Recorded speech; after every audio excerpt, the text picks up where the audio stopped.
Start with us and win the day. This is Richmond's Morning News with Rich Herrera on News Radio WRVA. 100% right. Carpe diem. Seize the day. Either you start your day with Richmond's Morning News and you're informed, you know what's going on. When people ask questions or they say something completely ridiculous, you go, no, here's what's really going on. So either you start the day with us or you're playing behind everybody else. All right. Got a couple of things to touch on this morning at 7:34 here on the Richmond Morning News Show. Again, my name is Rich Herrera. Thank you so much. People ask you, hey, how do I get to work in the morning? What do you listen to? Why are you always on top of things? Simple. Tell them I listen to News Radio WRVA when anybody asks. Okay. Let me share a couple of the things that I want to point out today that's going on. Just so you know, Louise Lucas, of course, the raid on her business office and her business. Top of the story today, above the fold, as they would say in the newspaper when people actually used to read the newspaper. But that's not the only big story today. Another big story that we have today is there will now be a third case that will go before the Virginia Supreme Court when it comes to gerrymandering. So I've been wondering and waiting and waiting and hoping and wondering and asking when this was going to finally make its way through the appellate process, and the Supreme Court will have to take this one on.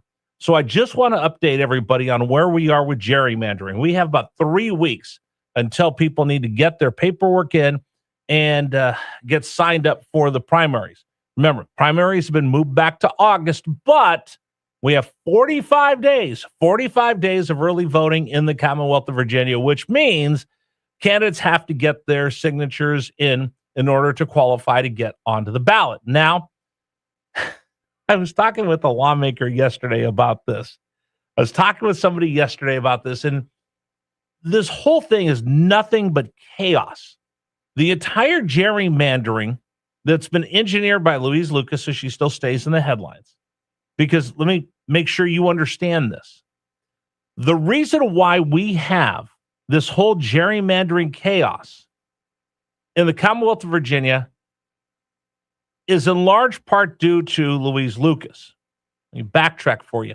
Do you remember when Texas had all of their Democratic lawmakers flee the state, and the governor of Texas, Greg Abbott, ordered the Texas Rangers to go grab them and bring them back down to Texas? You remember that? Remember they all left on chartered jets? They went up to, I think they were up in Minnesota for a little bit. Some of them spread out, and they were all hiding out because they didn't want quorum to happen down in Texas, so they fled the state. And that was over gerrymandering down in Texas. Well, some of those lawmakers happened to make their way out to, guess where? Virginia. Reports have it, when they made their way out to Virginia and they told their plight to Louise Lucas, she goes, that's not right. I'm going to do something about it. And that's where she came up with the idea of having a 10 blanking 1 map in Virginia. So what happened down in Texas ran across her. She decided she was going to get even for Texas. Almost remember the Alamo. And she says, I will cast Virginia into this and start this whole fight down here in the Commonwealth of Virginia. You also remember Abigail Spanberger kind of pushed back like, I'm not really sure about this, which now we know that's kind of the way that she governs. And there was also the fight back there because at one point they wanted it to be an 11-0 map instead of 10-1. Some less radical Democrats pushed back like, we could sell 10-1. 11-0 seems a little draconian. I don't think we could do that. I don't care. And they had that big fight. That's why they redrew that map secretly a couple times before it ever got to the public got to see. Remember, we were waiting for the map? That was them going back and forth with the governor saying, I don't think we can get away with 11-0. Let's go 10-1. And the Democrats, led by Louise Lucas, no, we're going to go all the way. So they end up compromising on the 10-1 map that we have that's now in the middle of the Supreme Court. So again, she's got her hands in a lot of this. So here's where we are today for those of you who've been wondering.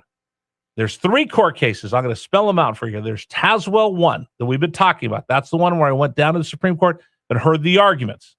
That was the case that said the Commonwealth of Virginia violated its own rules and regulations. The General Assembly did by sending this to referendum. And there are a couple things that are very clear in the Constitution of the Commonwealth of Virginia. If you are going to have a change to our Commonwealth Constitution, you have to have three things happen. You have to have an election of the General Assembly. Then you have to have the vote.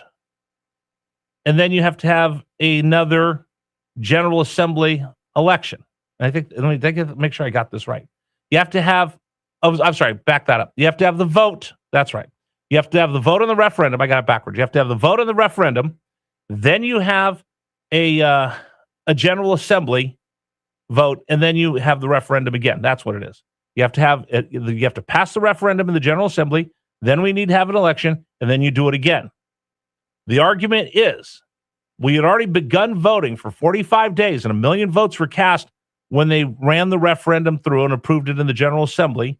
And they said, well, no, that was our first vote. Then we had an election, and the Republicans say, wait a minute, you had an election. We already started voting. No, it doesn't matter, because even if you voted before early, that doesn't count as the election. And then we passed it again. So the big question is, when does election start? On election day, or the day the first person goes and casts their ballot? I voted early. Does that mean that my vote didn't count as part of the election? There's also the whole matter of you have to give 90 days notice, and those notices are published, put up in the courthouses so everybody knows what's going on. They were arguing, well, who really gets their information by showing up at the courthouse? Everybody has it electronically. But the fact of the matter is, I think the statute, the spirit of the statute is you give people 90 days notice before you put something before them in a big referendum. So whether it's on the courthouse steps or something, they didn't give people 90 days to really know about this. And then there were some other things in there as well. But that's that first Tazewell court case that the Tazewell judge had said, no, this is not right. We're not going to do this. And it was stayed. And then the Supreme Court said, we're not going to get involved with this. We don't get involved before elections. All of that was filed before the election started. That's Tazewell 1. That's been argued before the Supreme Court. Second court cases afterwards, the Tazewell judge said, you didn't follow any of these procedures. Therefore, I'm putting a stay on this, and that will be advanced to the Supreme Court. They have not scheduled the hearings for that yet. So that's Tazewell 2. Now I'll tell you there's a third court case, and this is filed by the National GOP, John McGuire, Rob Whitman, and the Republican delegation that are going to have their seats wiped out. I think Jen Kiggins is in there as well. And that court case was heard by a judge here in Richmond who ruled against them. It said, no, the whole compact and contiguous, meaning you kind of have to have congressional seats that kind of match the communities. You can't have one that has this big, long, outstretched arm that gets you over here to get votes. He said, no, we don't have to have those, even though it's in the Constitution. Very, very interesting interpretation of the law. They appealed, got to the appellate court. Appellate court is now going to get that quickly to the Supreme Court. So the Supremes have one they've heard, two more they have to hear, and they've got about 3 weeks to get all of this done. Court watchers are saying, well, the reason they're not quickly looking at these other cases is they pretty much have figured out what they're going to do with Tazewell 1. The tea leaves are there. Jay Jones asked them to lift the stay and allow the State Board of Elections to certify the results. So they said no. So the Republicans think that's really, really good. We're going to win. Democrats are saying, no, that's really good. We're going to win. Nobody really knows, but we do know the justices are working on all of this, and the clock is ticking. The clock is ticking. I did mention to you the other day, Tom Garrett pointed it out, the House of Delegates, that this whole chaos is also chaotic because they changed the rules.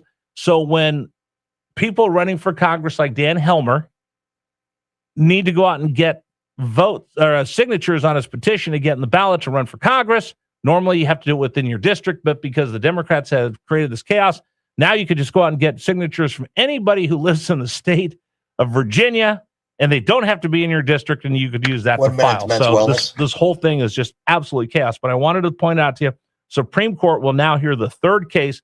They just haven't scheduled it yet. You want to comment? This is complete chaos brought on by ramrodding this thing through at the last minute. It's messy, it's dirty, it's chaotic, and that's why none of this has been figured out yet. 744 right now on News Radio WRVA. We'll get your comments, 833-804-1140. This whole thing is just a big, I can't say the word I want to use on the radio, but you can. 833-804-1140 right now at 744 on News Radio WRVA. Program brought to you apart today by